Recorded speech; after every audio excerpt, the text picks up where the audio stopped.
Welcome to the Kings Beat podcast. I'm James Ham, Kings Insider for ESPN 1320 and the Kings Beat. Joining me, Brenden Nunes from the Kings Pulse podcast. Brenden, what's going on? Doing good, James. Trying to keep track of who went where on quite a hectic day that seemed like it could be quiet, but of course had late fireworks that went out throughout the course of most of the day. But I'm doing good, just trying to collect myself and get an understanding for what the Western Conference looks like now. It's wild, isn't it? Very. Okay, so let's just get the business out of the way. Number one, Sean will be joining us shortly, hopefully. It's a little after 9. Hopefully he'll be here in like the next 10, 15 minutes. And he'll just jump right in and join the conversation. Between now and then, we'll probably break down more of what happened today as far as other teams. Because, of course, the Kings didn't do anything. Love it, hate it. It is what it is at this point. They decided to stand pat at the trade deadline. But, Brenden, outside of that, we've got, if you're watching on YouTube, give us a thumbs up if you can. If you are not a subscriber, jump on board here on YouTube and subscribe to the YouTube channel. If you're not a premium subscriber to the Kings Beat, you should jump on board there as well. Kingsbeat.com, or down in the description, you can find the link. That gets you access to everything that we do here at the Kings Beat. And that would be greatly appreciated. Outside of that, Brenden, this is your second go around with the NBA trade deadline.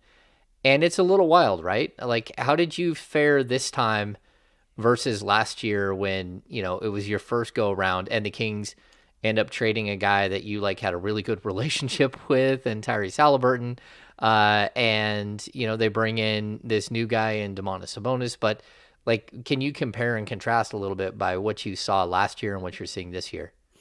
Yeah, obviously last year was very different, and I would say more hectic from Sacramento's specific point of view.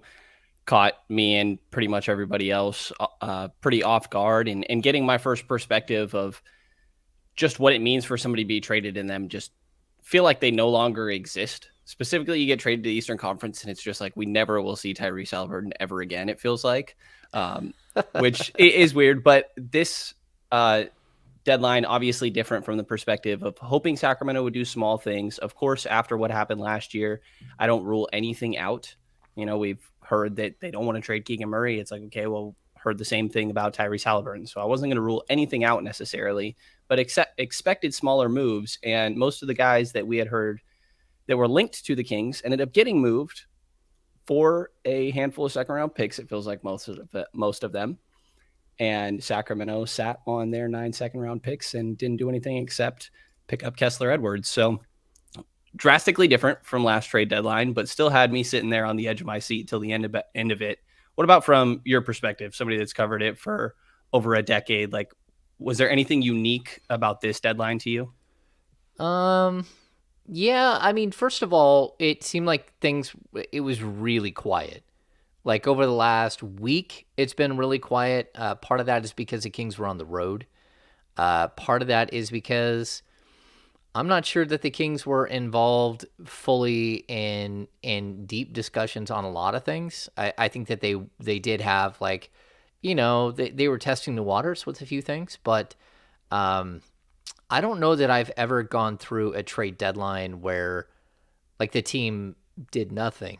So not to disrespect Kessler Edwards here, but we have almost 80 people in here. Of the 80 people in here, can we all raise our hands and say that you knew who Kessler Edwards was before 2 days ago? When Woj is tweeting that he's going to spend time with Stockton, I feel like it's fair to say they kind of did nothing. Yeah, and when the guy literally gets introduced to the media in Sacramento after a practice in just a scrum setting and literally starts talking about him playing in Stockton, that really does mean very little. So, I mean, he's at least I don't want to be disrespectful to the kid. He's 22 years old. He went to Pepperdine, 6'8", 6'11" wingspan. He's got length. He's got athleticism. He can shoot the 3 ball. He's played really well at the G League level, and that's fine. but we're realistically talking about like maybe a defensive downgrade from KZ Okpala and a slightly better offensive player. And that's not exactly what you expected coming into this trade deadline. I mean, the Kings, like, they have holes to fill. I think that might be the strangest thing in my book, is just that it's not like you're a bad team and the trade deadline doesn't really matter, and you're just waiting out a bunch of expiring contracts. And it's not like you're so good that you didn't have any holes to fill. So that to me is where I kind of like get confused with what happened here at this trade deadline. And I mean, look, these things happen. I can honestly say I disagreed vehemently with the Kings' draft night as well. I thought they did not do enough on draft night. I thought they, shouldn't have just given away their second round picks. I thought that they should have been able to get more value for the number 4 pick than what they did. And that's not to, like, again, disparage Keegan Murray at all.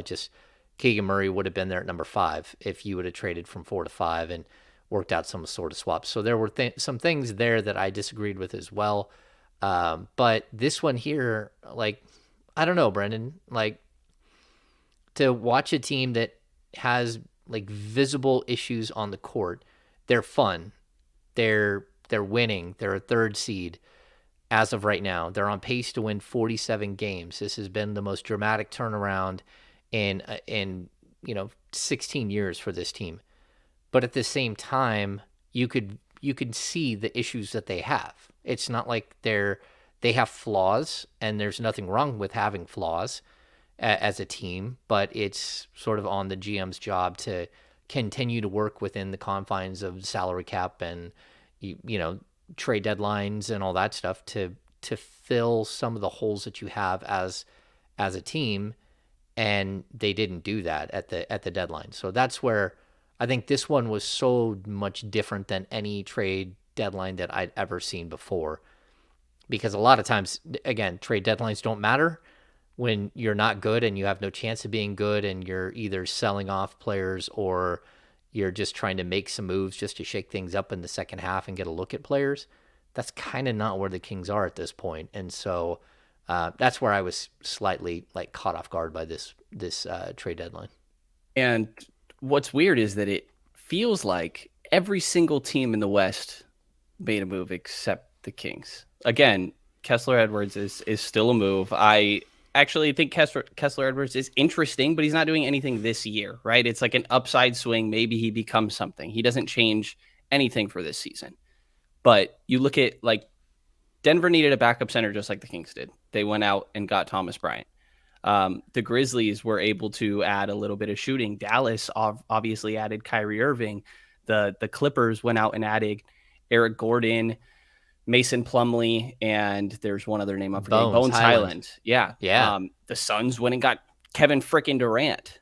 The Pelicans got Josh Richardson. The Timberwolves, we'll see how that move ends up going, but they did something. Golden State got Gary Payton. Like, I just went through the top 9 teams. Every single team except the Kings Portland went out and got Matisse Thybulle, and they got rid of Josh Hart and they got rid of Gary Payton, but they got Thybulle. They got Cam Reddish. Like, I don't know if they improved themselves, but they're a hot mess either way. I don't know that it really matters.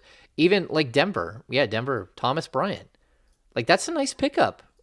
Denver, like, we kind of put them in the same category as the Kings, where the second that their big center stepped off the court, like, their whole entire world goes to hell in a handbasket.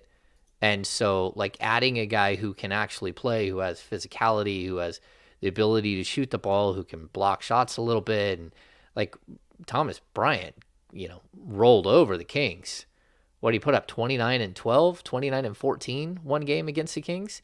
So anyway, like, yeah, is that sort of the surprising thing to you? Like, I personally, I really like Mike Conley going to Minnesota instead of D'Lo. I think he's a player that accentuates, like, first of all, he's a better teammate, but he also, like, can bring out better things in some of your players, including Anthony Edwards, who you're trying to develop, and he can actually further that development. And so I like that move. There's a lot of moves that just on paper I like. Who knows how they all work out in the end, but I think it's pretty crazy, especially when you talked about how many of the teams in the top 10 or 11 actually made moves. And that's without even mentioning the Lakers, who are currently sitting at 13, but went out and got in the whole West is obviously close, but went out and traded Russell Westbrook, Juan Toscano Anderson, and Damian Jones in a first for D'Lo, Malik Beasley, and Jared Vanderbilt. Like, that is a much better team right now. I was surprised that they were able to get that much for what they gave up. So I think it is interesting, an interesting perspective for sure to see everybody around the Kings do things and them stand pat. But I will say, I don't know how many of these moves I look at and I'm like, that makes them better than the Kings. I worry about that, but I don't know how many I look at and say confidently, this for sure makes them better than the Kings. Maybe there's some teams that I already felt like we're maybe going to piece it together. I don't know that I was betting on the third seed to stick around forever. The most important thing is just staying in the top 6 at this point. And I think that's where the worry is in my mind, is that I don't know that every single one of the moves I listed is catapulting the team that made that move into a couple more wins or anything. Some of these are not going to work, but the Kings have to make sure that they can stay within this top 6. Yeah, I mean, when we look at all the trades, if the Lakers would have pulled off that trade, maybe like, I don't know, maybe a month ago, then I would fear them a little bit more as far as like catching the Kings. But when you look at who they bring in, Rui Hachimura, so we have to add that to sort of their haul. Jared Vanderbilt, Mo Bamba, like what else are we talking? Malik Beasley and D'Angelo Russell. Yeah, Malik Beasley, D'Angelo Russell. They swapped out like 5 or 6 of the rotational pieces, and most of the rotational pieces they brought in, I like better. To be honest, I like better than what they had before. I think they fit better. They got more shooting. They got better length out of the deal. You lose a little bit of intensity and stuff with Pat Bev. You lose the wild craziness that is Russell Westbrook. But overall, like, I think they got better. I don't worry about them as far as like finding a way to catch the Kings, but I do worry that if the Kings are like a 7 seed and have to do the play-in tournament, that you could end up playing LeBron James and a play-in in a 1-game tournament, or you could end up playing Steph Curry. And that's something that I think the Kings should at all costs try to avoid at this point, if that makes sense. Absolutely. It's not a team you want to see in the playoffs. And I think a lot of what has to do here is what each individual person defines this season as a success, how they do that. Because to me, I think a first round exit is still a very successful season for this Kings team. If they get absolutely pummeled, that's a different story, right? But if they look semi-competitive in a first round playoff series, like we've heard Coach Brown talk so much about the importance of playoff experience. And I know he talks about further in the playoff high leverage games than the first round, but I think it's so important for some of these guys, specifically De'Aaron Fox, Keegan Murray, Domantas Sabonis somewhat falls into it, even though he's had a couple first round exits, to get continued playoff experience. And I think a lot of this conversation is going to have to do with what people define as a successful season this year. Well, what do you define? What's your definition? I think being competitive in the first round, like making the postseason and not getting destroyed in the first round of the playoffs, pretty much. I got to be honest. My definition isn't that. It's not even that. My definition is making the playoffs. Like, if they get an 0-4 in the playoffs, that's okay. I'm with you. It's about the experience, about playing competitive basketball in the last 28 games of the season. The post All-Star game is always where the game really cranks up, where the competition cranks up, and it just is what it is. Like, a lot of teams do dog it until they get to the All-Star break. They take the week off, they get prepared, and then they come out and you see a really different brand of basketball from everybody. And I mean, that's not me saying that you can look. We saw Mike Brown talk about it today at Kings practice. Jay Triano got on the radio and talked about it. It just is what it is. Like, the post All-Star game schedule is really like the ramp up to the playoffs. And like, if the Kings are somehow like they're the 6th seed, and they go into a first round matchup, and whether that's the Suns or it's the Pelicans or it's God knows who. Like there's so many teams that could be the 3 seed, the 4 seed, the 5 seed at this point. Then I think that's hugely successful. I mean, the Kings, they haven't made the playoffs in 16 years. Like, you need to give your fans something to be positive about. And the 2 games would be sold out and crazy and wild and so much fun. And it would be a reward for so many years of ineptness. But that's where I kind of keep coming back. Like, there's a point where, like, you're risking not being in that top section. And there's a big difference. Like, even like, we'll talk to Sean about this in a few minutes. Sean will be here. Between the play-in and the playoffs. The play-in is not the playoffs. It does not count for playoff totals. Nothing. It's as if the game never happened. There is no, like, you can't go to Basketball Reference and find the play-in game. Maybe you can. Maybe it's hiding somewhere. But it's not like considered part of the playoffs, right? So that to me is what the Kings should be aiming for, is to make the playoffs. And for a long time, I think it was just like, hey, can you be a 10 through 10, an 8, 9, 10, 11 team and somehow squeak into the play and get yourself in and have that experience. But when you've held on to the 3 seed for the better part of, like, I don't know, what is it, 5 weeks? 6 weeks? Whatever it is, it's a long time. Then you have to at some point, like, change your mentality about who you should be. And I would like to see this team. I mean, if they could host a first round series, that would be incredible, right? But if they can make the playoffs and actually get a 7-game series, even if that series only lasts 4 games, to me, that's still a huge success this season. It's a success for Mike Brown. It's a success for Monty McNair. It's a huge success for De'Aaron Fox, who is one of the players that snaps the curse. Just everybody involved. I think it makes it easier to sign Domantas Sabonis. I think it makes it easier to develop players and to maybe even make yourself a marketable place to go to in the offseason when the Kings have a bunch of cap space. But I think that's sort of what should be the goal in my mind. I agree. Absolutely should be. And I still have confidence that will happen. I worry more, obviously, after today and yesterday, the last couple of days of events and just the trades that went down in the league recently. But I still think the Kings are in this top 6. There's obviously other teams to worry about. But can I throw a trade at you of somebody that we talked about a lot and use an example of what I wish the Kings would have done, for example? Yeah, let's hear it. We've talked about Mason Plumley a ridiculous amount of times on this podcast. Yes. That's my fault. For good reason. No, for good reason, though. Like, I see why he is the ideal backup to Domas, right?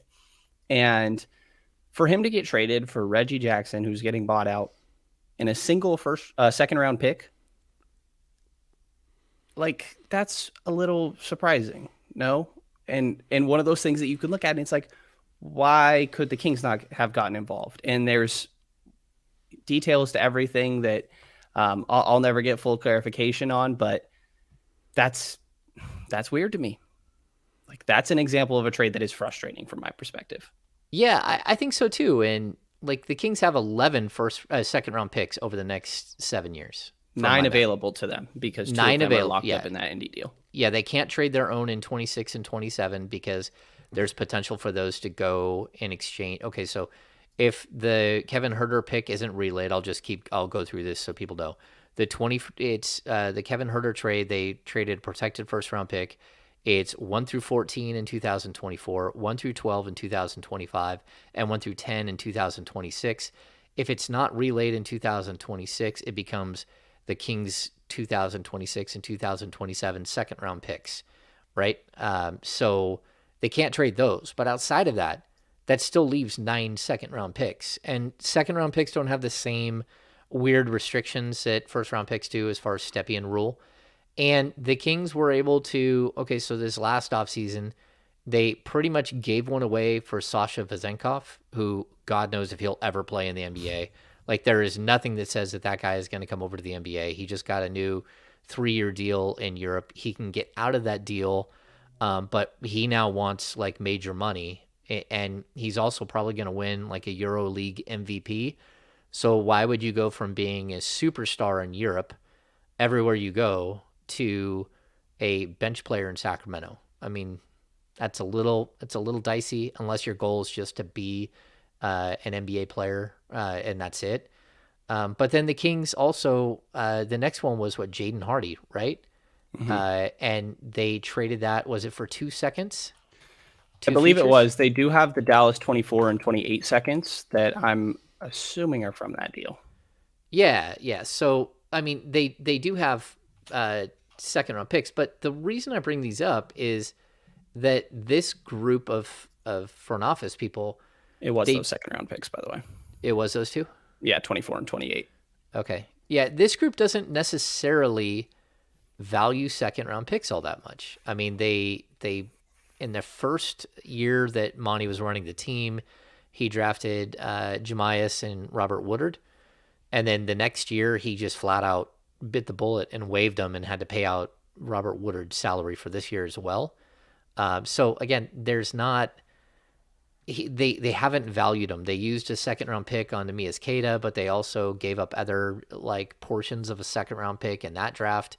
Um, so we're watching this weird thing play out in this particular trade deadline where Jay Crowder went for 5 second round picks.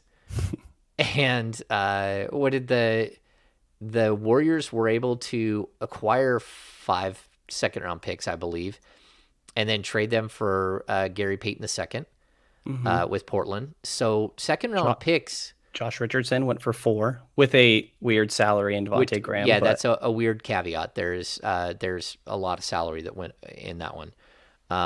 But yeah, like second round picks became like, I don't even know what they are at this point. Like, I mean, first round picks have kind of become the same way, but second round picks, like we hadn't seen that before. They're almost like just like coupons that people are throwing around. You know, like when you go to like a crab feed and they give you 2 drink coupons, and then like a bunch of people, oh, I don't drink, and so someone like ends up with like 17 drink coupons and just starts drinking all the drinks.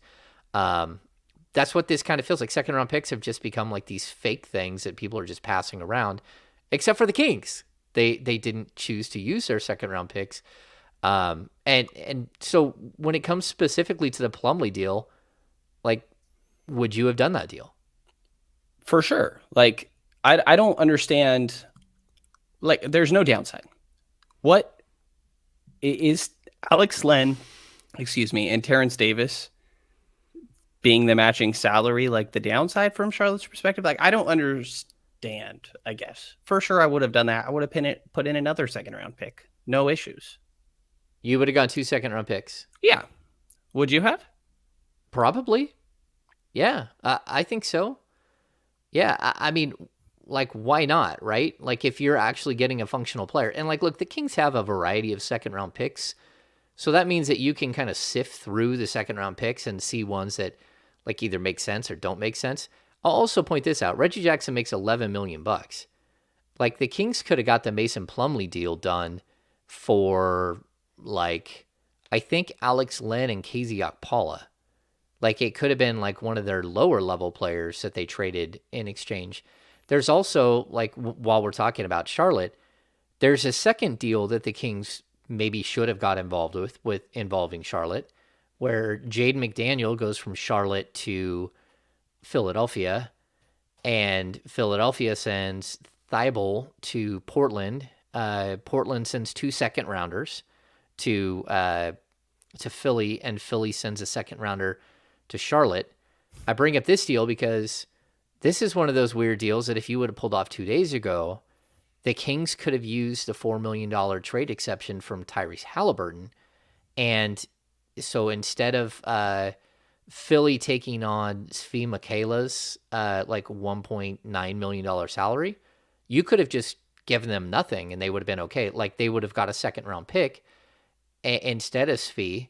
And like, so they could have got a second round pick for Jaden McDaniels without actually giving anything up.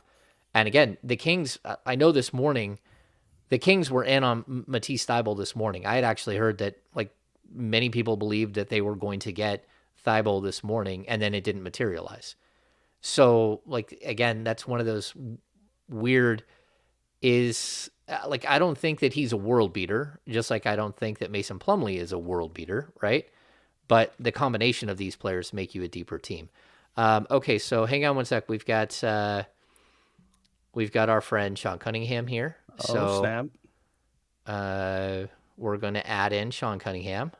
3, 2, 1. Sean Cunningham has been added. Then we're going to do an overlay. And then we're going to swap. Boy, these are all out of place. Hey, look at that. Heyo, on the fly. Oh, and now Sean's he's microphone's a not working. Decepticon. He is a Decepticon. Wait. Oh, no, that's not good. Can you say, where's the Allspark? What is happening? Brenden Nunes knows the Decepticons and the Allspark. This is a new high. Sean, you got us? No. Okay. Let's try to unplug that thing and plug it back in or do something. Interesting. Okay, well, Sean Cunningham will be back. We'll keep going here. I'll give you my 2 cents on the whole Jalen McDaniels Thibault sort of situation, and Josh Hart is technically a part of this deal too. Like all 3 of those guys, I think, are people that obviously would have helped the Kings and coming at different prices. I don't know that if they got Thibault, I guess I would feel better from the standpoint of feeling glad that they did something. I still am not 100% that Thibault would be a staple in the rotation because of his offensive shortcomings. I think that he's better than KZ, and I think he would have his moments. I still think there's value there. Jalen McDaniels, I do have there's some off-court stuff that makes his situation a little complicated. It's why he got drafted so late. And he does have some weird stuff, doesn't he? He weird for sure. Yeah, Brenden, do you want to get into the weirdness stuff? I don't know if I do. I'm going to pass on that one. But I don't know how much it's not like to me that, if the Kings got Matisse Thybulle, I would feel so much better about today. I think that there's major moves with some teams in the West that make me skeptical that they are going to hop the Kings. But obviously I would have felt better if they made some minor moves like this. It's, to me, more so some of these bigger ones that I look at it's like, okay, this is concerning for maybe how the landscape of the Western Conference ends up looking. Okay, so I'll my response to that is this. Look, I know that Thibault has limitations. Sean is back. Let's see if we got him. Sean, you got us? No. What? Oh, wait.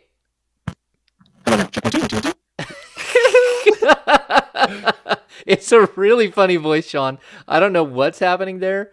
Maybe unplug your mic and plug it back in. But yeah, that's what it kind of sounds like. Your mic is you're getting some sort of weird feedback. Anyway, so I'll continue with my point, and hopefully Sean is able to figure this situation out. You got us, Sean? Check my team. It's a lot funnier than it should be. Yeah, just switch to your earbuds. Just switch your earbuds for tonight. Can you do that? Okay. Yeah, that's hilarious. That's wild. Let's see. Let's get us all back in line here. There we go. Sean, are you here now? Oh, we're still waiting for Sean to Well, now a little bit better. There we go. Okay. God, that was a great noise. Can you tell me what it sounded like? Like, I don't know.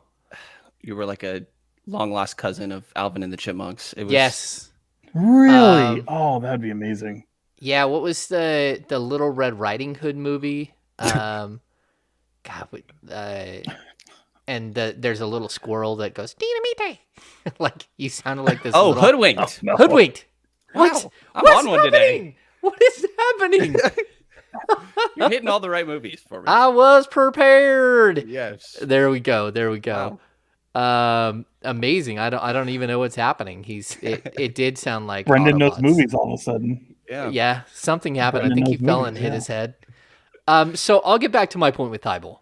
Like, look, I don't think Thibault is going to change everything. I don't. But what I do know is that if you're in a 7-game series and you're matched up against the Dallas Mavericks, I feel better with Thibault going up against Kyrie Irving or Luka Doncic than I do any player that's on the Kings roster today. If I'm in a 7-game series against Steph Curry or a 7-game series against Damian Lillard or a 7-game series against name that elite guard in the NBA, I would rather have Thibault on my team than not have Thibault. He's 25 years old. He's his contract's expiring, but he's a restricted free agent at the end of the summer. He's not going to cost a lot of money because of what happened and the way he kind of like he's viewed in Philadelphia. So like he's a guy that I think he could be part of the build going forward, and he's also I would look at him as an insurance policy in case you can't bring back he just won't come back, Harrison Barnes next offseason. At least you have a guy that you can put in at the small forward spot, and then you build from there. And so, like, I was surprised that the Kings didn't do more to close that deal, just because, like, I know, like, I've heard rumors that Mike Brown really liked him and would like to have had him on the team. And it's just one of those players that, like, whether he's a perfect fit or not, probably not because of his offensive liabilities. But at the same time, he's a great defender. I mean, second team All-NBA 2 years in a row. I don't know. Sean, what are your thoughts? On Matisse Thybulle or just the day in general? Well, you can give us a day in general because we can kind of go there. Just because you haven't been here, and we haven't talked a bunch of crazy stuff. But yeah, go ahead. Yeah, I mean, I can certainly understand disappointment that you're not seeing a few more Kings, new faces added to this Kings roster. I can get that. My whole thing is, I think it's because I tend to look at this, and I would imagine the organization does too, beyond just this season. And I think that can be a bitter pill for some people to swallow. Looking at this and saying, "Oh, you're third in the West, you got to go for it. You got to position yourself to not only sustain that third seed, but possibly do better, possibly go deeper. Just position yourself to put your best foot forward and make the most of this playoff run." And I don't disagree. I just think a lot of the noise that's out there is noise that's out there, for one, that doesn't have a whole lot of accuracy to it. I mean, there's people. I mean, I'll use James. I mean, we've been doing this a long time. There's people that kind of step their foot in a lot of agent speak over the past few weeks and few months, and certainly you can have interest in somebody. You can talk to people about certain guys, but your level of interest varies from person to person. And just because you might like what somebody might be on paper and add to your team, how aggressive you'll pursue that person is a different story. And not wanting to screw with the chemistry and mess up a good thing that they have here, even if they think it might be fool's gold, even if they think that they've bought themselves a lot of equity by being the third seed, maybe they don't believe it. However you look at it, I think that they position themselves to be better than maybe what they anticipated to be. So you're already kind of ahead in that regard. Now we're talking about changing and trying to compete in the West, and I get all that. I think there was a lot of moves made out of desperation today. I think there's a lot of people that overpaid for certain pieces over the past week, and I think the Kings told themselves, we're not going to be one of those teams that we might like a Matisse Thybulle or a Josh Richardson or pick your poison, whichever person, Mason Plumley, and you might have in your mind what you're willing to part with in order to obtain a player like that. But the reality, guys, is you add any one of those pieces, you're still a bad defensive team. One guy doesn't come in and change all of that, particularly when they're a person that's towards the back end of the rotation. So we're talking about someone that's coming in, maybe getting 12 minutes max. And certainly it could help your team, but it could also hurt your team. We've seen what chemistry gets screwed up with in the past with previous trades and things that, when you talk about the Justin Jackson and the Amon Shumpert deal, and look, I'd make that trade 10 out of 10 times to bring in somebody like Harrison Barnes. But the fact of the matter is that screwed with the chemistry of that team. It's just a fact. It did. Oh And yeah, yeah, it did for so sure.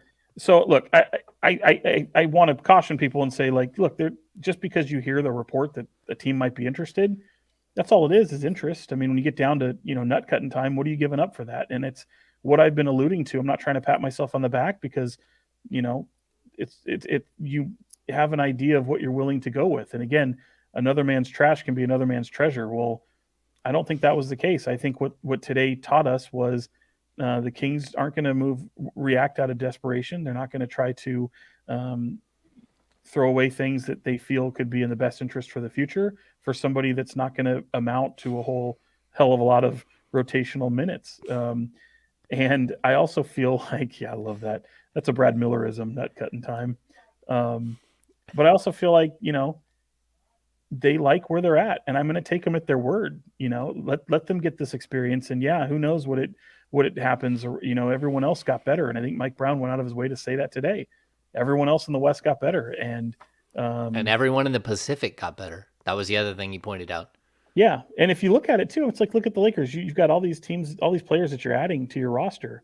You're still 13th, man, or whatever they are. Like, it's going to take a pretty big effort to go there. Like, the Kings could go 500 the rest of the way and still be in a really good position to be able to, get in the playoffs, maybe host a playoff series. But I think it also bears kind of saying here that the sins of the past 16 years doesn't fall solely on this front office, and they have to position themselves to not just get in the playoffs. Just getting in the playoffs is not good enough, and that may be a goal, but you want to sustain playoff success. So I get the frustrations, but I think they're going to look hard. And as someone just mentioned about Dwayne Dedman, I think they're going to look hard at the market, the buyout market, and see what could be available. But again, I don't think they saw anybody out there that got moved today that they couldn't get. And I think that in terms of what they were giving up, I think they chose to not give up as much as some other teams did. But I also think they went for some pretty aggressive moves. I think,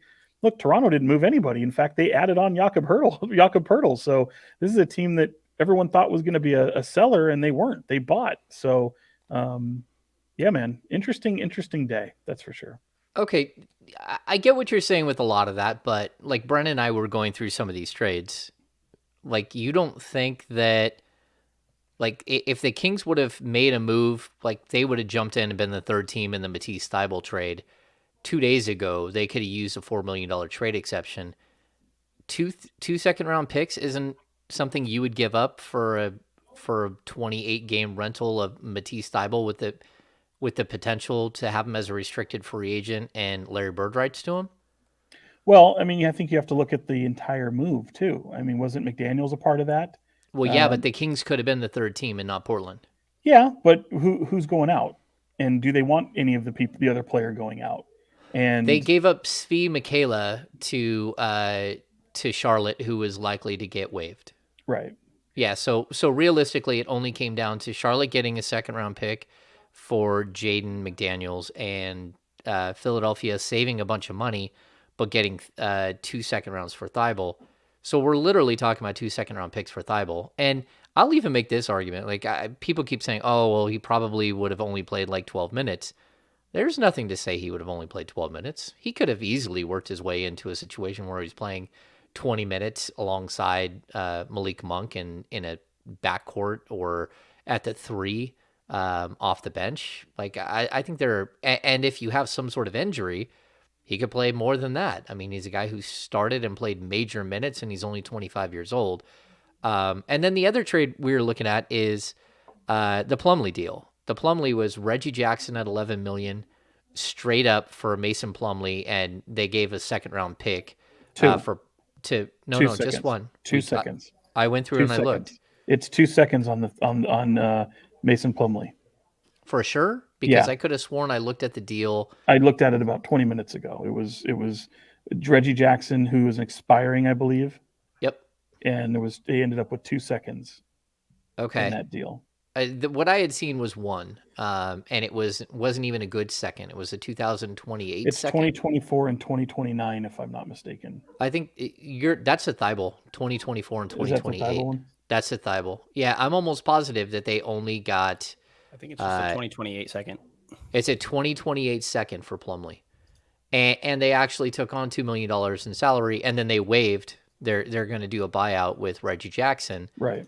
But again, like 3 second-round picks, and you could have bolstered with Thibault and Plumley. Maybe that's not earth-shattering. But it's also not necessarily accurate that you could have done that. You know what I mean? Like those are that's what other teams have made. That's not necessarily what you could have done. You know, that's a question for Monty McNair. Yeah. No. I mean, I think there is going to be some interesting questions for him. And we did get an email on that, right? We are having a conversation with Monty at some point. Correct. Yeah, tomorrow at noon. At noon, yeah. Yeah. So anyway, some of the other small ones, just to throw them out there, names we've heard, like Darius Baisley going for a a future second round pick, and Dario Saric. You know, like Thomas Bryant getting acquired for second round picks, like as a backup center. That's not somebody necessarily we had circled or anything, but like there's a handful of examples in my mind of small moves. Even if you want a bigger, like Sadiq Bey for 5 second round picks, I know that's a lot of second round picks. Sadiq Bey has some interest. Like, I don't know. There's a handful of moves that you could look at, and I think that people could reasonably say, I would understand if people looked at certain moves and were like, I wish that the Kings were on the other side of this. But obviously, to Sean's point, it takes 2 to tango. Like the matching salary and difference in who matching salary is and things like that play a big part here. What picks are involved? The Kings have their own that we've walked through earlier. James did, except 2 of them. They have the Indiana 23, which is a pretty good second round pick. Dallas 24 and 28, and then a Portland 2025. So there's variance with everything there, but I think there's a handful of small deals here where it's like, I would understand people looking and saying they wish they were the Kings on the other side. Is 5 second round picks a new first round pick? That's just wild to me. Like, what in the, like, who's throwing around 5 second round picks? What is happening here? Like, and it happened multiple times. Weren't there like 2 or 3 deals with Jay Crowder went for 5 second round picks? And then on top of that, there was like a 4 second round pick deal as well. Josh Richardson. And then that's right. So the Josh Richardson deal is slightly unique because, I mean, basically it's the same deal. If they would have, like, if the Kings would have tried to move Rashawn Holmes in that deal, Richardson is at like $12 million, but you basically paid for 4 second round picks for someone to take the additional $25 million owed for Devontae Graham over the next 2 years. Yeah.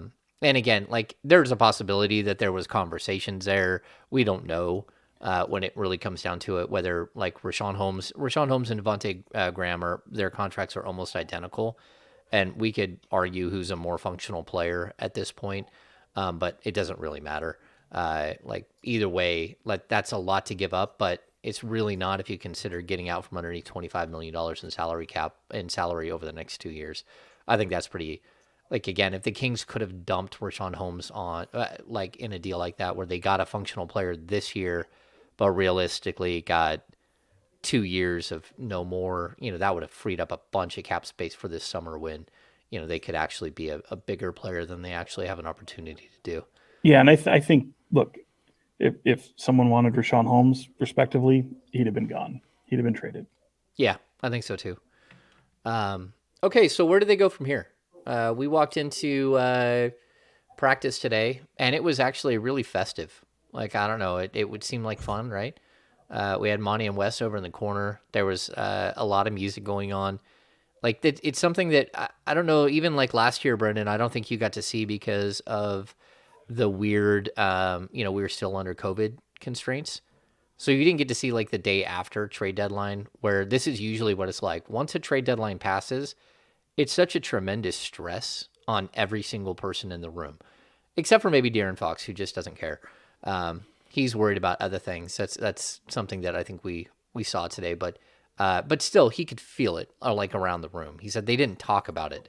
They didn't talk about the trade deadline, but still, like today, you could see everyone had a bounce in their step. Sean, you noticed that as well? No? Yeah, I mean, I think they're feeling good after that season-long road trip. I mean, they're back 4-3. They think they definitely got lucky in the final game in Houston. So they're very, very lucky to be 4-3 and not the other way around. And yeah, they know that that's going to be some tough sledding, and they know it's on them to not only show that they're worthy of this 3 seed and go out and contend and take advantage of some of this equity they bought by being, what is it, 8 games over 500. Who'd have thought we'd be talking about that? But kind of, did I get that wrong? How many games over 500 at this point? They're 8. 8, yeah. Yeah. I mean, I think they're feeling good about it. I think they know that it's on them to show that they're worthy of that and that it's no fluke. And I think they're looking forward to it. And defense is still a big question mark on this team. They've shown moments. I think Mike Brown pointed out the 3 stops that they got in the final game to steal that win in Houston, and he's right. And I think I was able to hear Jay Triano on the radio earlier today, and they're really put a lot of stock in the fact that they were able to show that they could be a top 5 defense for a very small sample size, just to show that, hey, when things when rubber meets the road and they want to do it, they are capable of doing it. So maybe it doesn't have to be 28th in the league or even 23rd, but if you could crack that top 20, I've been saying it for a long time, it'll go a long way with the way this offense is known to play. My biggest question, guys, and maybe I'll just ask you, because I asked both Fox and Mike Brown today, and they both kind of went back to the defensive side of things. But I'm wondering if there's some concerns that have bubbled up on this road trip that might need some correcting or some attention on the offensive end. I know they're not worried about what happens on the offensive end, but over the course of this road trip, and maybe we can just chalk it up to that just it's the road trip, and you kind of get into the All-Star break, and that'll kind of cure a lot of ills. But I've seen some things I'm not a big fan of on the offensive end over the past week or so. Yeah, that can't vary at all. This team has to sort of make their money on the offensive end, and that's what's going to carry them. The defense just has to be not bad enough that it's losing them games. Like, top 5 for an extremely small sample size is great, but it's offense that's really going to carry this team. And I think that shots just kind of weren't falling. I've been surprised at how often we can say that for this Kings team that has so many good shooters. But I think that the variance in pace stood out to me a lot from game to game, even kind of quarter to quarter. And that's not only full court, I think within the half court, just sprinting through all of their cuts and drives and just staying quick and locked in on offense. I think executing in a fast manner is really important, and looked a little tired in my mind at the end. And it's a long road trip. Like, coming out in 4-3 is not the most ideal, but that's not a horrible way to come out of a 7-game road trip. And yeah, I think that from here on, they just need to continue what their identity is. I don't think that we can expect at this point for there to be some massive shift. You still want, obviously, improvement on the defensive end, but I think that they just need to keep doing what they have been. And the postseason experience is going to be the important thing, but just maintain being one of the best offenses in the league and do what you can on the defensive end. Yeah, Sean, if I'm looking at what I agree, like, it's look clunky. They're just not moving the same. Kevin Huerter's legs clearly are, he needs a break. He could really, really use his break coming up. You can see, like, he's struggling to come off the DHO at the top and turn and pivot and get a shot up that's accurate. Sometimes he looks great. Other times, like, he's just not like the same player he was as far as, like, in the month of December when he was actually playing really well. He's had some ups and downs, but the same with Keegan. Keegan had like a 3-game stretch where he couldn't buy a bucket at all. And when this team stops hitting shots, it's become an issue that some guys just don't do other things, and they need to make sure that when the shot isn't falling, that they're aggressive, getting rebounds, making passes for their teammates, just doing the extra things. And we've kind of seen again the ups and downs of Harrison Barnes, like, where, again, I think last night he had 2 rebounds total, and that's been something that's kind of been a trait over the last couple of weeks. And this whole thing, like, this team they're fun to watch. I'm still not on board saying that they're a great team or they're a really good team, but they do, when they're playing well and they're locked in on offense, they're a ton of fun to watch. and they can beat anybody on any given night. They just, like over the course of an 82 game season, it's really hard to maintain that. They look to me like a team that 7 games, Fox leaving, some of the guys having like completely hitting the wall and then climbing over it, I think is what we saw with Keegan Murray, where he stopped hitting shots completely for like 3 games, 0 for 8, 1 for 7, like 0 for 1 for 6 or something like that. Like it was bad for like 3 games. And then he comes out of it and sets the Kings, season rookie record with 8 makes from 3. I just feel like they're beat up, if that makes sense. Yeah. Question for you guys. What teams to you from the moves that were made this deadline do you feel like you look at now and are like, I'm expecting this team to pass the Kings in the standings? I think Phoenix is the obvious one, right? Kevin Durant, obviously huge. Dallas? 2 games below the Kings? I don't know. I think it's going to, are we expecting Luka back before the All-Star break? I think that's kind of a question mark. I hope he's back selfishly to be able to watch him here in Sacramento at one of these 2 games. But it's not trending that way. I think the Clippers for sure. I think the Clippers are going to, Me too. I think they were already headed that way, to be honest. Like I figured they'd get better than the Kings. The Grizzlies, I think, added exactly what they needed. It wasn't OG Anunoby, but they got Luke Kennard, who, led the league in 3-pointer one year. And he's definitely a sniper. It's kind of what they needed. I think the buyout market could be another option for them to even bolster their roster. So, I don't think they're going to – I still maintain that I don't think they're going to fall into the play-in tournament. I'm pretty encouraged by what we've seen of this team, even when they're bad. I just don't see them falling that far down. But if you're top 6, that's going to be pretty impressive nonetheless. I agree with that. That like if they can hold on to a top 6, that's amazing. Like that's the key at this point, and that's where I'm like, I wasn't looking for them to make moves that made them a top 1, 2. I was looking for them to make moves that would stop them from dropping to 7. Because once you get to 7, like all bets are off. Like again, it's that the play-in's not the playoffs, and you're going to be looking at some really, really good teams. There's potential for great teams that are still trying to find themselves or who have found themselves in the second half just to climb up to that spot where they're going to play in the play-in. And that's where I think the Kings need to avoid. We have to, like, the top of the West and the bottom of the West and where the Kings are, it's only separated by a couple of games. And so it's not like they're way up above everyone. Like almost everyone has 30 wins, 29 or 30 wins in the West. Kings are at 31, which is so stunning. This surpassed last season's win total. It matches the 2 Walton years where he won 31 games, but in 72 game seasons. So those were seasons where they were pacing to win more like 35. And, Sean and I have covered the team for a long time. And this is my 13th season. I've only seen the Kings win 33 games twice. The George Karl year and where they won 33, and the 39 win season under Dave Yeager. So they're like really, really close to like surpassing with 25 games left. They should get above the George Karl year, or at least come close to it. You're going to pop a bottle when they get to 34, aren't you? No, if they get to 41, I might pop a bottle. Like if they actually break 500 or match 500, that would be stunning because I've never seen, even the Yeager year, they could have won 40, but Yeager pulled everybody in the final game just to be.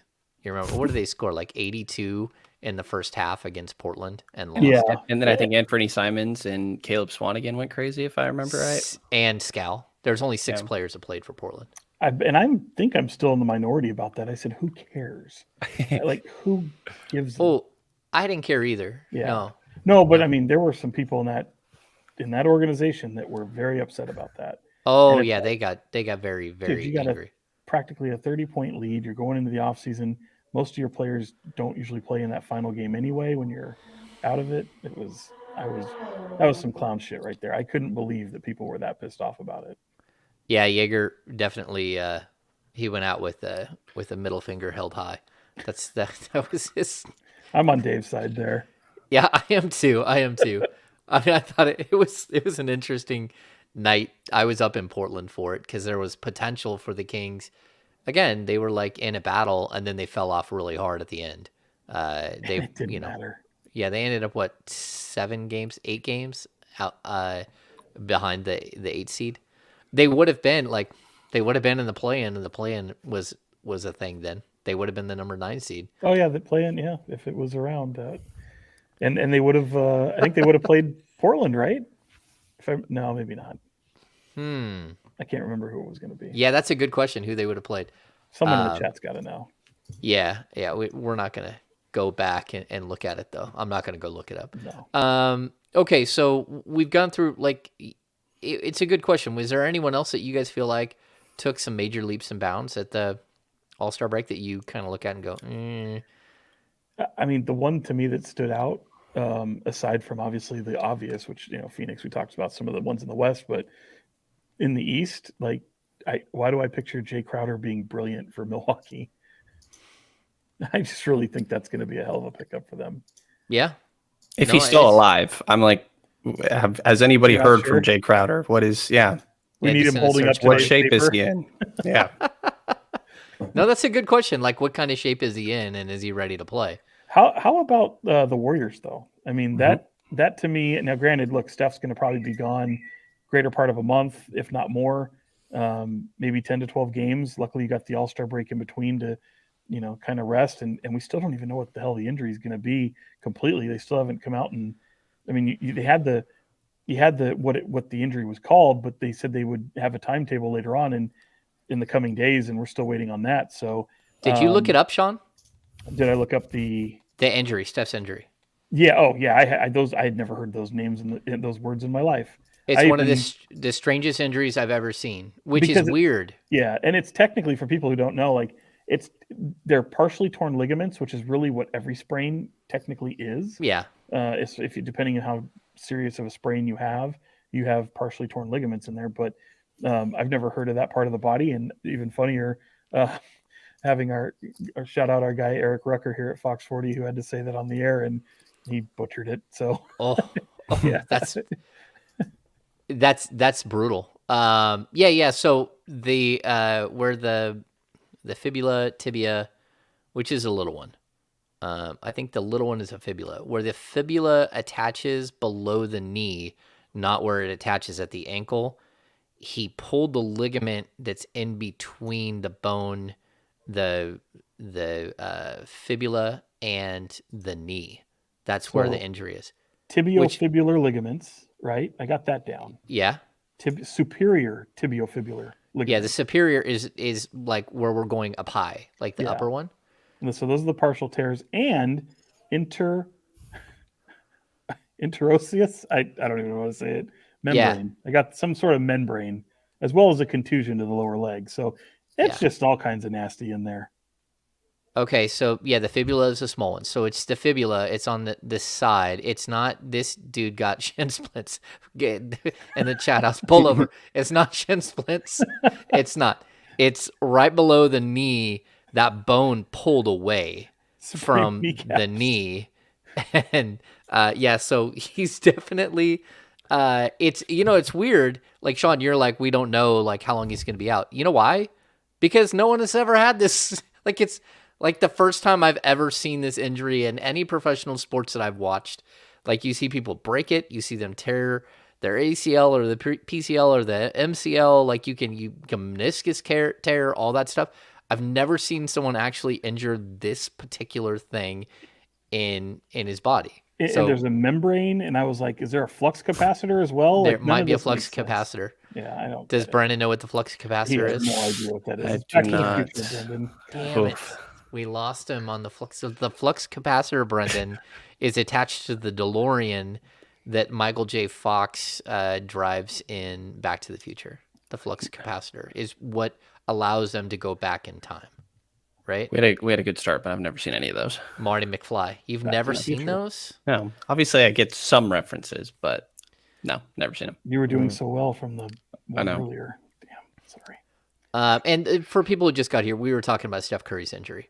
I kind of like what they did. Again, like they brought back a player that has made a lot of sense to them in the past, in Gary Payton II. I thought that's a guy that the Kings could like sneak in and try to swipe at the last second because he does have such a tie to Mike Brown, and he's more of like we've talked about like the Tony Allen type player. He's more Tony Allen than like Matisse Thybulle.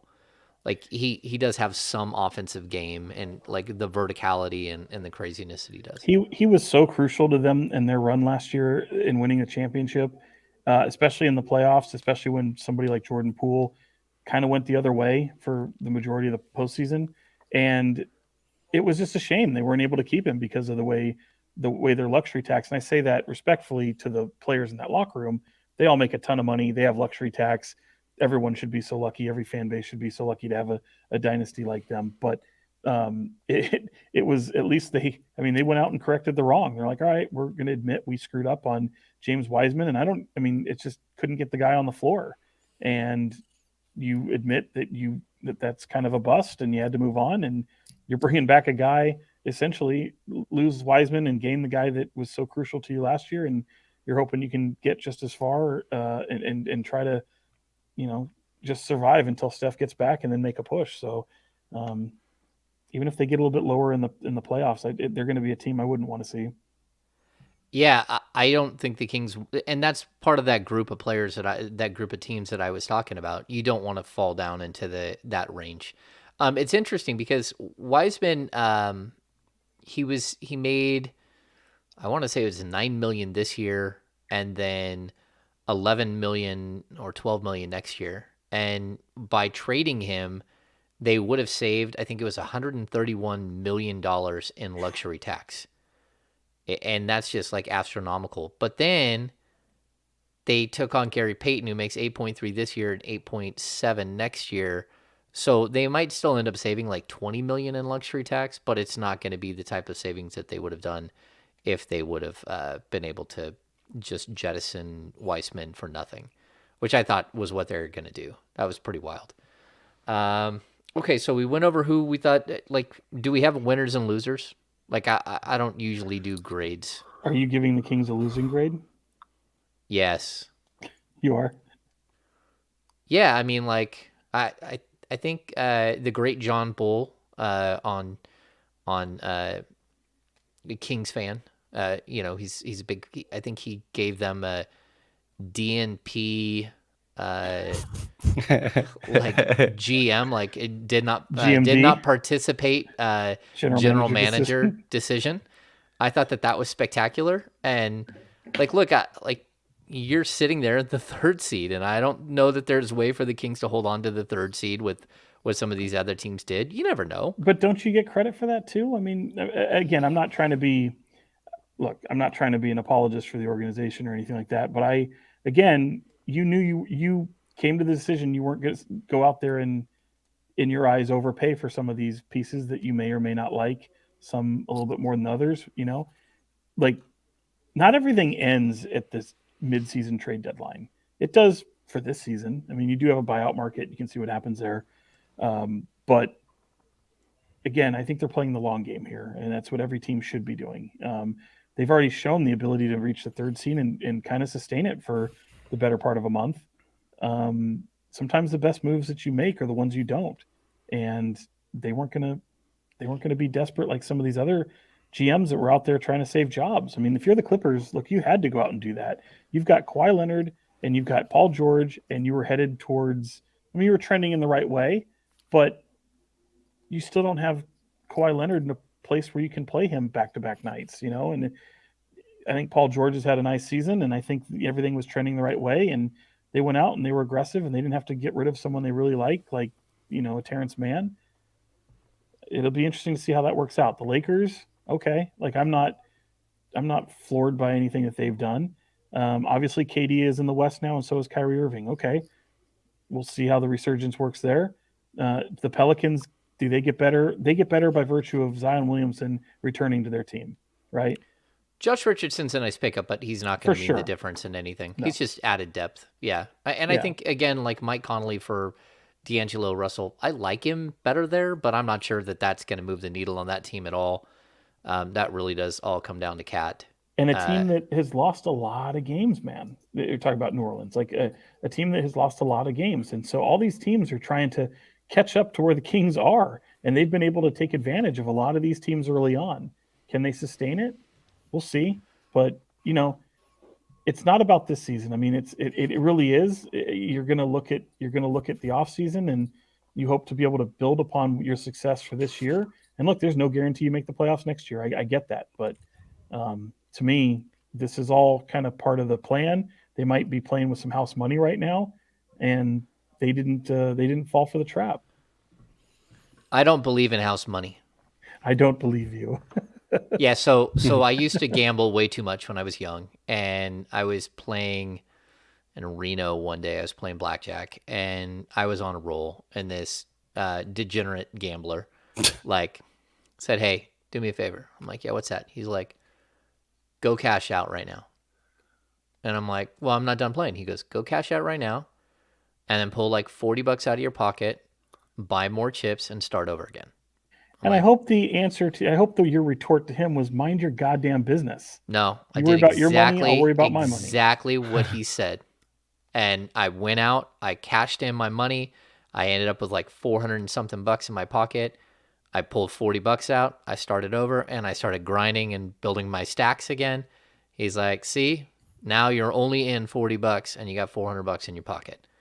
So there's something to, like, at a certain point, you have to understand that, like, house money doesn't, when you've missed the playoffs for 16 consecutive seasons, there is no house money.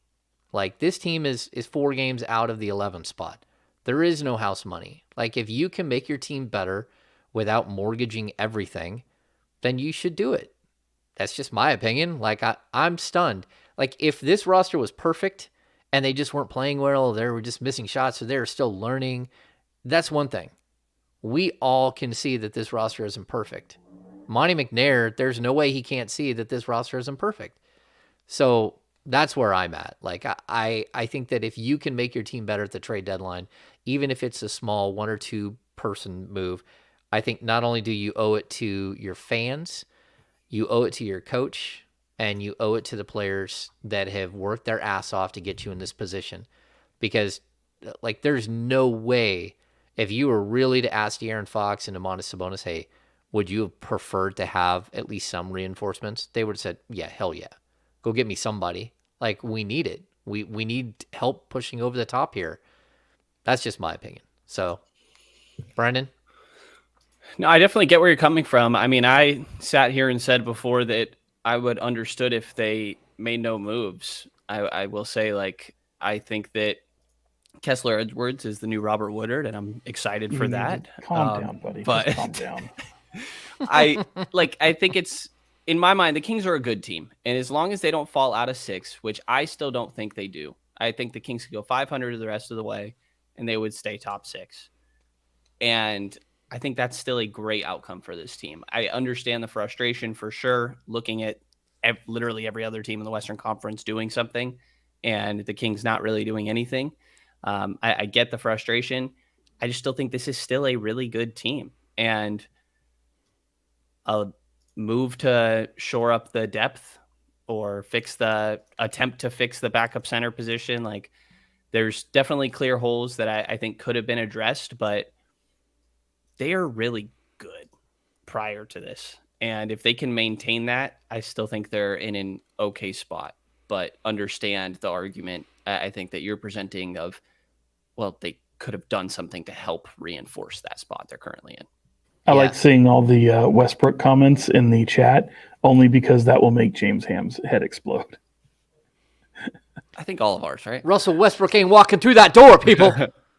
Okay, so I'm going to bring up this before we get to final question. The Kings' remaining strength of schedule.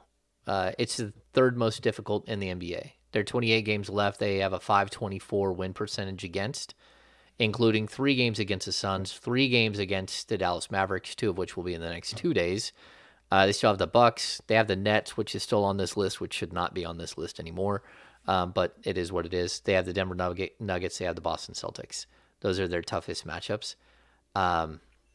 Like, it's a difficult schedule. The two teams above them with the most difficult schedule, 76ers at a 537 and the Clippers at a 533. And then Can I point something out real quick? Yep. Strength of schedule is important for sure. And yeah, it's going to be a tough road.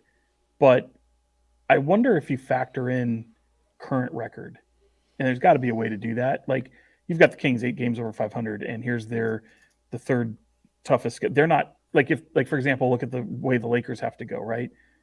Their strength of schedule, but they have to go like something like 20 and whatever to get, to just inch their way up in order to finish where they need to. I wonder how that gets factored in, because strength of schedule doesn't factor in current record. Well, no, it doesn't factor in your own current record and where you have to go to get to somewhere. But I do think, like, this is something I think Brenden pointed out once before. It's really weird to see when you look at the strength of schedule on Tankathon and the toughest opponents for the Clippers. Their fourth toughest opponent is the Sacramento Kings. Mm-hmm. The New York Knicks, Sacramento Kings. Brooklyn, Sacramento Kings. Phoenix has 3 games against the Sacramento Kings. That's not typical to have the Kings. They're usually in the easiest opponent category. So I'm not used to seeing them on the left-hand column. And just about every team in the league, the Sacramento Kings are listed as one of their remaining toughest teams that they have to play. I think that's cool to see after so many years of not being in there. So let's get to the last question, which I think is, like, I personally don't believe means anything, but the buyout market. Can the Kings help themselves in the buyout market? So far, we're already seeing Reggie Jackson. Russell Westbrook is expected to get bought out. Nerlens Noel is expected to get bought out. I mean, to be honest, I'm not sure, but, like, there's a potential for, like, the Kings to do something and, like, buy out Alex Len. Who else Patrick around Beverly. the league? Oh, Pat Bev. Yeah. Potentially Danny Green. I don't know where he's at when it comes to his recovery. Like, there's some, I don't know, there's some names that are intriguing when we're talking about, like, trying to get one more depth piece. Sorry. Yeah. Sean? No, I mean, I think I'd take a long, hard look at it. I mean, Serge Ibaka, I think, is another one. I don't even know that he can still run up and down the court. I saw him in Stockton last year trying to, just get run with the Clippers because the Clippers weren't going to play him. Steve Brown in the chat says Danny Green is garbage can juice. That's not very nice, Stephen Brown. Juice, man. I wasn't a big Nerlens Noel fan, at least to have to make a trade for. But if you're getting him, on the trash heap to keep the kind of garbage stuff going, I'm sure if they feel that he can, run the offense and be a difference maker defensively. I just don't really. Again, you're adding someone like him, and I don't really see him factoring that much. I know there's tons of people who would love to see DeMarcus Cousins in a Kings uniform. I don't think that's going to be happening, and probably shouldn't. Look, I mean, as much as we all love Boogie, that guy would. He's not known as a defensive player, and he's this offense is designed to be a pretty quick-paced offense. It's also something I think about when I think of the likes of people bringing in Derrick Rose. I mean, his lateral quickness is gone, not a defensive presence. Man, just a lot. I didn't say I wanted JaVale McGee, my guy. McCrafts. I said we don't have Jason Jones on the show. If it was Jason Jones sitting there, he would be all over JaVale McGee. Is JaVale McGee getting bought out? Maybe. I don't think so. I mean, he's not playing really. He's got people in front of him, so he was somebody who I expected to be traded. Yeah, some interesting names. Derrick Rose. There's potential there. John Wall. Who will be bought out by the Houston Rockets for the 14th time. I wouldn't touch Dwayne Dedmon. No, with a 10-foot pole. I'm not doing this. I'm not calling that guy. Terrence Ross. Who was the other one that we mentioned earlier? Reggie Jackson. Will Barton. Will Barton's at least intriguing to me. Will Barton was pretty good last year. Dwayne Dedmon. No. Okay, so if you're still here on the YouTube side, can you give us a thumbs up if you don't mind? that would help us. And if you're not a subscriber here on the King's Beat podcast, become a subscriber here on YouTube. Also become a subscriber on thekingsbeat.com, which is how we finance like much of our stuff here. Anyway, outside of that, do you guys have any questions you want us to answer? Yes, I am looking forward to Rihanna's halftime performance. I know that's pressing. Was that a question? I think it was somewhere in there. I may have just made You're that just up. making that up, aren't you? Saw it about an hour ago. I had somebody, I think it was on Twitter, was asking me about the playlist. I'm like, guys, we're going to find out very shortly. We'll see the playlist. She had her quote unquote press conference today, and I was locked into that. So it was pretty fun. Okay. Mini Lamb, bring on more guests. It's really tough to bring on guests when you have 3 people co-hosting. And when we do have it where it's only 2 of us, it's usually at the last minute where something happens and we can't have one of us on, like on Tuesday when Brenden got sick. So like Brenden and I are guests, and you, the listener, are the guest. We love you as guests. Yeah. David B, do I actually read all those books? Almost all of these Not a books one. at some point I have read many of them behind me. There's a couple behind me that I haven't read, but like there's a good many of them that I haven't You read. lie. You opened and read and looked at the pictures, read the jacket. Sean, I have a degree in U.S. history. Most of these are U.S. history books behind me. I know. Well, some of them were required reading. I appreciate people in the chat pitching Keon Ellis minutes. I'm all for it. Yep. Okay. Any update on an in-person happy hour? You know what, Steven? Like, it's really, really difficult in season. And it's not just, like, difficult to, like, find a day. It's difficult to, like, plan something like that where we have to go and, like, get someone to let us have space and all that stuff. What was the question? Live happy hour. Oh, that's going to happen. We want to do a live happy hour for sure, but I think it's probably something that might go really well, like right after the season, where we do a live happy hour. Don't you think we're kind of overthinking it? Like, it doesn't have to be necessarily, like we just. I'm not inviting them to my house, Sean. Oh, damn it! That's how I would have gone up there. Just open up the garage. You got enough boats. We'll fill that lake. We could just like go out on the lake, everyone for happy hour. What's the gate code? That's right.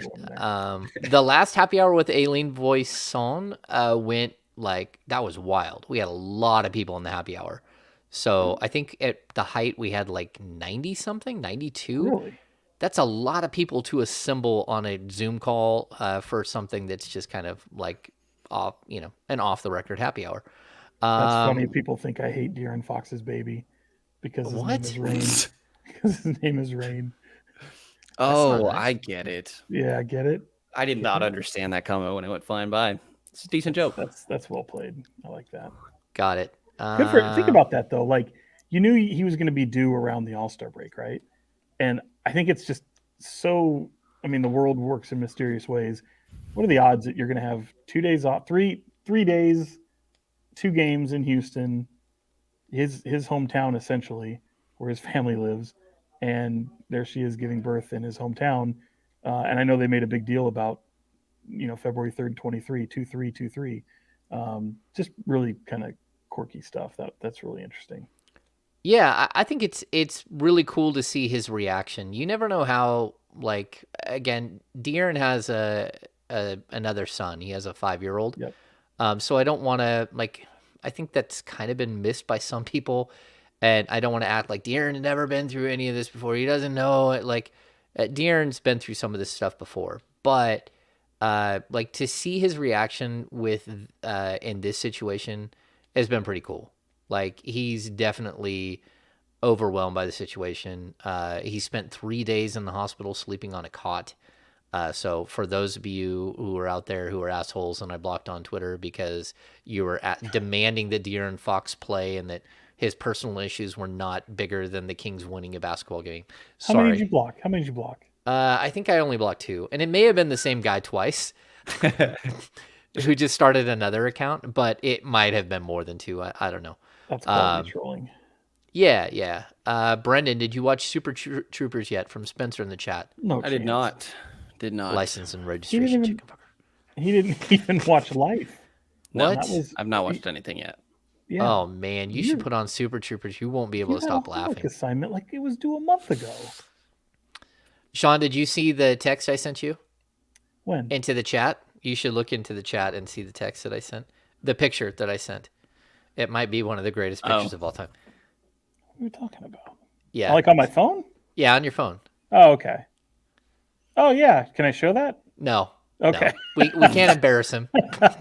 Is that not hilarious? Pretty funny. That's my youngest took a picture at soccer practice with one of his friends for picture day, which is hilarious. And they're holding each other ever so tightly. Okay, what else do we got? Have you seen Airplane? Yes, I've seen Airplane. Sean has seen Airplane. Brendan will not like it. We'll never know. Ralph doesn't like our movie bullshit talk, as he calls it. Oh yeah, he doesn't like that. Okay, well, bye, Ralph. Kick rocks. Sean is a real baby hater from David B. That's not very nice. That's not with nice your at all. Dwight Schrute face. I love kids. And by the way, if you don't follow, the best Instagram follow on the gram is kids getting hurt. This Fantastic. is not the first time I've heard it's Sean so advocate fantastic. for this account. He's Can I just constantly say, telling Kids people. getting hurt? I could meet someone for the first time. I'll be, hey, Sean, I got 5 minutes in. Hey, do you follow kids getting hurt? Like, it is fantastic. And honestly, I don't follow this. Now I have to follow it. look, kids are remarkably resilient. No one really gets. I have know, kids. forward. I know this, Sean. I don't know Yeah. how you know this because you don't have kids. I learned from kids getting hurt on Instagram. Come on now. I'm telling you, I'm trying to pass on the good word. And pullover, I am familiar with that Reddit thread as well. It's fantastic. I don't know See, what that look, is. people are familiar. Go check it out. Okay, so let's get to this. Do you think that Keita becomes the future backup for the Kings? Well, what do they mean by that? Like the backup? Like next season? No. Maybe. I don't know. Next year? Yeah. Next year? No. I don't think so. We'll have to see. We'll have to see how it goes. But No offense. If that's true, you're not very good. Huh. You need some more depth there. But maybe in a couple of years, sure. Okay. All right. Do we have any others? Is there any credence to a buyout for Holmes' contract? Man, I don't think so. Coldwater, I haven't heard that at all, and I have a really tough time thinking that the Kings, because basically we did the math on this, right? He's owed almost $25 million over the next 2 years, and so if you take the 2 years and then you stretch it, you get twice as many years plus an additional year. So you could stretch his contract over 5 years, which would still be like $4.5 million a year. That's a lot of dead cap space. And so not a lot of teams would do that. The salary cap is going up, so you never know. But yeah, that's, I don't know. It was kind of, see, Meg says Sean's helium voice. It was kind of a helium voice that you were giving us. Yeah. Someone asked about Cobra, the movie Cobra with Sly Stallone. I think I saw that when I was like 8 years old. I do remember it being pretty badass. I should watch that again. It probably didn't age well, and Brendan won't like it. So Never seen it. yeah, Which movie? Cobra. Cobra, like the old movie Cobra? Yeah, not like Cobra Kai or anything like that. No, like Stallone Cobra? Yeah, that's what I said. It was Sly Stallone. Oh, my bad. I missed that. I was reading to see if we had any more questions coming in. Why did they want Brendan to get his haircut? Yeah, what's up with this? Somebody said, I lost where it went, but they said if they'll get their haircut if I get mine. What type of haircut are we talking about here? That's weird. Peter Borges says the NBA needs the Bobby Bonilla rule. Yeah, I don't know, man. Bobby Bonilla, what he gets, is it 30 years? He gets $1.3 million, $1.36 million. It's coming up soon. Bobby Bonilla Day is. I'm trying to remember what that is. Bonilla Day. It's forever. July 1st is Bobby Bonilla. Each year on July 1st, the Mets must send $1.2 million in a check to Bobby Bonilla. Okay. Ham, do I get along with Matt George? Yeah, me and Matt George get along fine. Why? Oh, did you guys fight? No, like we have a very different opinion on the trade deadline. Well, so do you and I, and we get along fine. Yeah. Yeah, I just like we were on D'Lo and Casey today, and like there are some arguments that I think Did you have it to be was a separated? good discussion. What's that? Did you have to be separated? No, he wasn't on the show. He Oh, also did show up wearing what looked like a macrame like shawl. Oh, what? and he wasn't wearing a shirt, and he also had He wasn't wearing a uh shirt? he wasn't wearing a shirt, hairy chest out, and he was also wearing a beanie with the eyes and mouth cut out that was pink, and he kept What? saying that he was Kyle Kuzma's brother or cousin. And he actually Oh. we he looked like Sean, you'll know this from Fat Albert, the guy who had Mm-hmm. the ski mask Yeah. pulled over his head. Well, I also know what Kyle Kuzma looked like. So if he's trying to That's what he was kill trying to Kyle do. Kuzma, Yeah, yeah. that's what he's trying to do. Amazon like Kyle Kuzma. That's what I think D'Lo called him. Yeah, and Matt Shiesty. That was the other thing they called him. Do better, Matt. Do better. Uh, yeah, yeah. He did look like a home invader pullover. He did. He looked like he was ready to go be a home Brenden, you weren't invasion with person. us the other night. Are you feeling better? Yeah, You I'm look feeling all better. right. What's this all Yeah. right crap? You showed up. You better if you feel better. You showed I up. feel yesterday. amazing. I feel amazing. I really appreciate the fatherly advice. I needed it. And yeah, From who? Did I give you fatherly? you I didn't too. give you- What did I You say? too. Constantly. I do give you fatherly advice at times. Yeah. I I think appreciate it. Yeah. Somebody said in the chat Brendan earlier drank that with me it's- one time and it won't ever happen again. He's like, I'm not doing that we drank again. in the same area. Oh. No, there's a story there. Uh-oh. God, I guess I got to go back and listen to this D'Lo and KC episode. There's It a lot was of comments about it was interesting. When did it happen? Like the 3:00 hour? Yeah, between 3 and 4. Okay. Yeah. So, okay, well, I think we're going to wrap this up because at this point we're just kind of wandering aimlessly through here. Oh, I love it. How was your dinner? How was my dinner was really good. And I'm going to shout out my people at Josephine's in Auburn. It's incredible. So, yeah, it was, and they also make this Tom Cog gimlet that's just like off the What's charts. that? A gimlet is usually gin, and it is gin. And I'm not a big gin drinker, but man, it's smooth. Gin gives So me a headache. it's really, really, really good. So I totally recommend people go up to Auburn every once in a while, and there's some good restaurant spots. Tap and Vine is really good, which is they've been friends for a long time, and then Josephine's is really good as well. It's like French food. It's really good. So I had Panda Express, and that's not in the same. comparison. I think I lost the day. No gimlet in my. No gimlet in your day. No. Oh, that's sad. Okay. Brendan, can you promise us a movie by next week? No, I cannot. Why? No. Just one? I will try to get around. When I the get around Oscars- to one, the next one will be life. I just have not watched a movie since. Like, The Oscars are around the corner, and I think it'd be funny to have you review all the films for Best Picture. That would take like That 3 would be pretty years, funny. though. It would, but it would be funny. I don't know. I did get through, what is it? Everything, Everywhere, All at Once. All at once, yeah. it Which you was did not do interesting. everything everywhere all at once because It it took you multiple times to watch it. just 2 sittings. It took 2 how sittings. dare you? Brendan, I don't like. You should watch that one. It'll make your head spin. Yeah, it's one of those movies that like I don't know that you can totally recommend. Like I thought it was good. I enjoyed it. I don't know that I would watch it again, and I don't know that I would recommend it unless it was like the right person, the right frame of mind. I don't know. It's a bit wild and out there. Yeah, but Okay.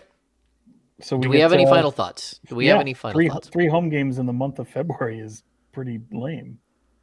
How about Yeah. space that out a little bit better, huh? NBA? Yeah. And Two two of of them them. being back to back.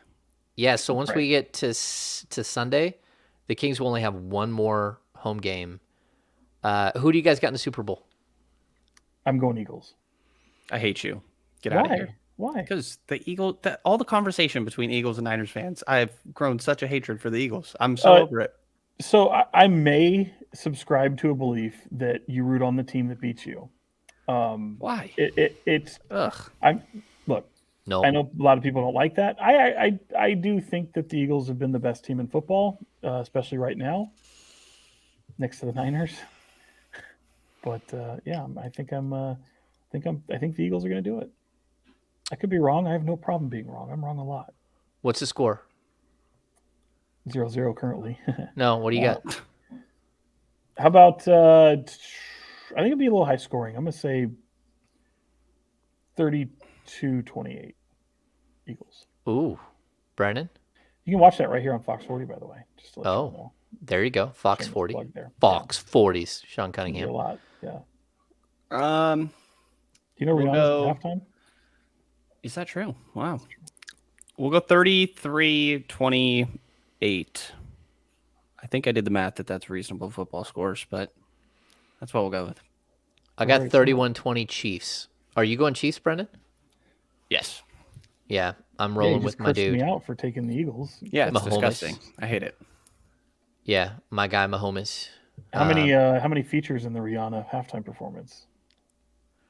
At least Jay-Z 3 for sure. Everyone thinks Drake. I don't think Drake. I think she's gonna say Kick Rock. She didn't want Drake on there.